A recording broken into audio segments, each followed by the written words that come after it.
Σαντάρας, αλλά έχει ανέβει πάνω στη ράμπα και ο Μουσικοχορευτικός Σύλλογος Ερωτόκριτος.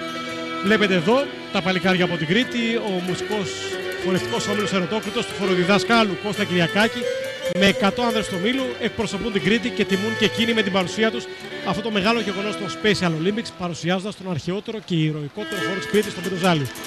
Βλέπετε γρήγορος αντρικός χορός που χορεύεται με έντονα πατήματα στο έδαφος. Ήταν ο χορός που εμψύχωνε τους άντρες να πολεμήσουν. Γίνεται χαμός στο στάδιο τώρα. Χορεύεται κυκλικά, οι άντρες κασμένοι από τους ώμους για να συμβολίζει με αυτό την αλληλοστήριξη, τη συνεργασία και την εμπιστοσύνη. Χορός που απαιτεί συγχρονισμένες σωματικές φιγούρες όλων των ανδρών, τις λεγόμενες πατιές. Πολλαπλά χτυπήματα των ποδιών στο έδαφος. Σας αφήνουμε να δείτε και να ακούσετε τι γίνεται μέσα στο στάδιο.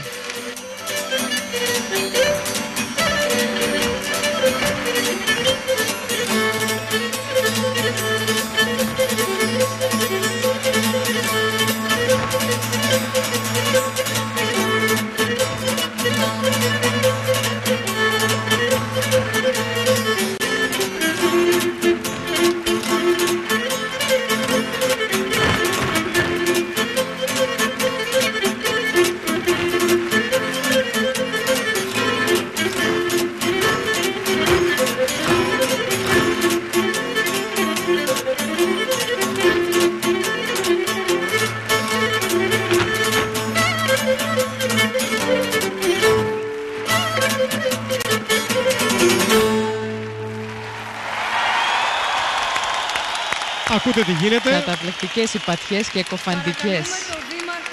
Και μετά από αυτό θα περάσουμε σιγά σιγά σε ένα ακόμα κομμάτι του τελετουργικού